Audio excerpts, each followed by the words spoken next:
What up, gang? Carolina Jackpot Time coming at you on Monday evening. I hope everybody's doing good today. A couple of days before Christmas. I hope you are ready. I certainly am. I have a special message I recorded earlier for you that I'm going to throw up here, well, maybe later today or tomorrow. Depends on when I feel like giving it to you. South Carolina has, by the way, hit the thumbs up on this video if you don't mind, please. Put up one yesterday. I had 3,500 views on it and like 150 likes, guys. That's less than 5%. That's not good. Now, y'all can give me a like on these videos. It doesn't cost you anything. It requires literally no effort. You'll burn no calories doing it. Just hit the thumbs up. Former Ohio State quarterback Noland, who hit the transfer portal earlier this month, took a visit to South Carolina over the weekend, and it's official. He is now a Gamecock. Former high 4-star, low 5-star recruit out of Fairburn, Georgia, depending on which site you're looking at. Comes to South Carolina, pretty highly regarded, and one would think that the addition of Mike Shula as the offensive coordinator at South Carolina helped lasso this in. Also, the new director of player personnel, Darren Usher. We haven't talked about Usher too much. He's the new director of player personnel. You remember back in the summer I did that video about Taylor Edwards, the guy who kind of mysteriously got let go from South Carolina for committing some type of NCAA violation that had something to do with the former mystery defensive end from Alabama Birmingham, old Drew Two Mamas, that non-productive son of a bitch, didn't even hardly see the damn field. Anyway, this guy had a relationship with Aaron Noland previously, like earlier in his recruitment a couple of years ago. So South Carolina was able to land this kid, and he comes in, from the things that I'm reading, he knows what the quarterback situation here is, obviously. He knows that Lenore Sellers is the dude, and he doesn't mind waiting his turn to be that guy. So South Carolina needed a capable backup quarterback. They may have found that here, albeit doesn't have a lot of college experience. He was with Ohio State last year. I'm not sure if he saw any time on the field or not. There's like some of these schools like Ohio State and that, I mean, they just stack up this talent, and they have no plans to ever do anything with it. I mean, it's almost like a Georgia type situation.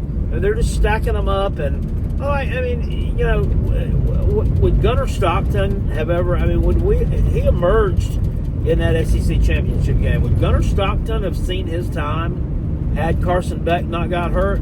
I dare say probably not. Probably not. So they're just stacking these guys up that are high 4 stars, 5 stars as reserves, and these guys want to play.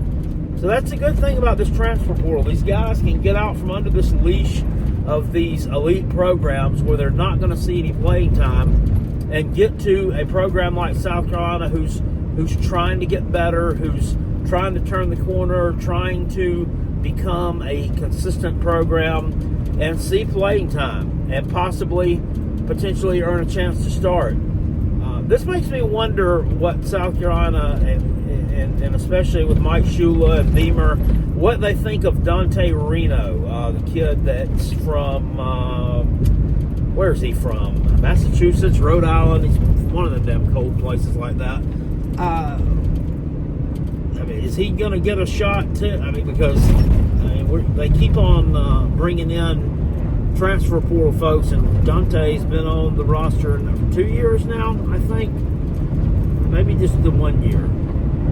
But yeah, I don't know. I don't know if they feel like he's a dude that can give them any meaningful playing time or not. But they still keep on going out and getting these guys. And this is a guy who can potentially learn from Lenore Sellers. You know, it's Lenore Sellers. It's time to take someone under your wing now. I think that he's proven himself worthy of doing such.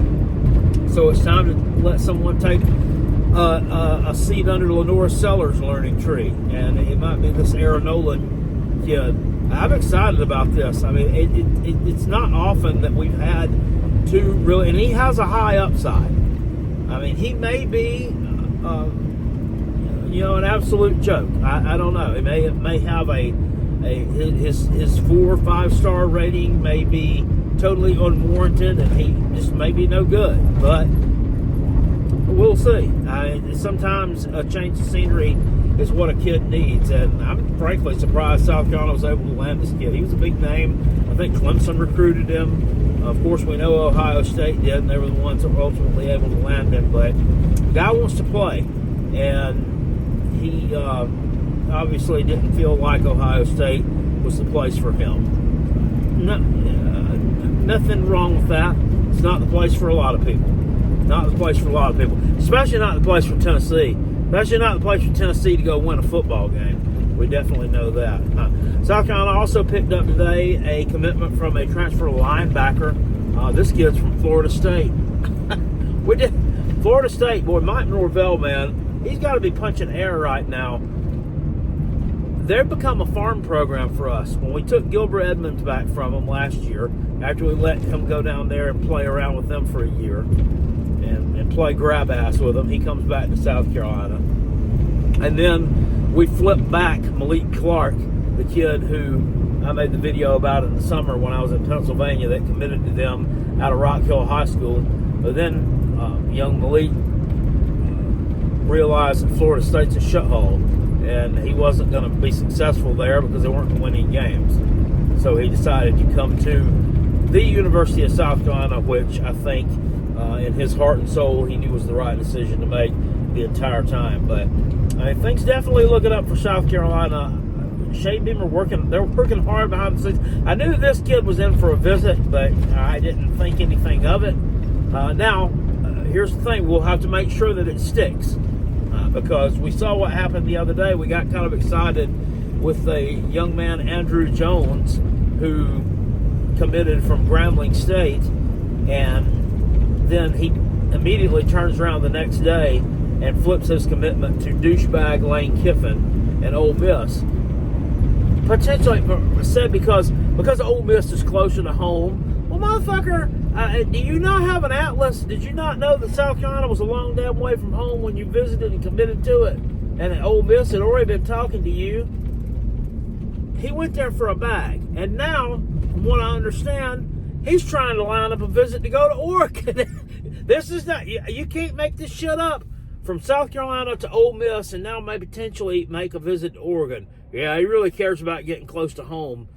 In Louisiana, where he's from. He really cares about getting close to home there.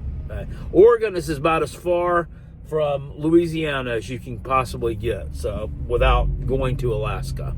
So I think this guy's bad news, and it's probably good that he didn't end up committing here, because he probably would have turned out to be a damn bust that they would have spent a bunch of money on needlessly. So probably dodged a bullet there. And I'm not saying it was a jackpot to saying that, because they wouldn't even get the kid. No, you take a look at that.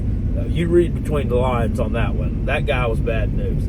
Anyway, that's about all I got to say about that guy's game. Land Noland out of the transfer portal from Ohio State.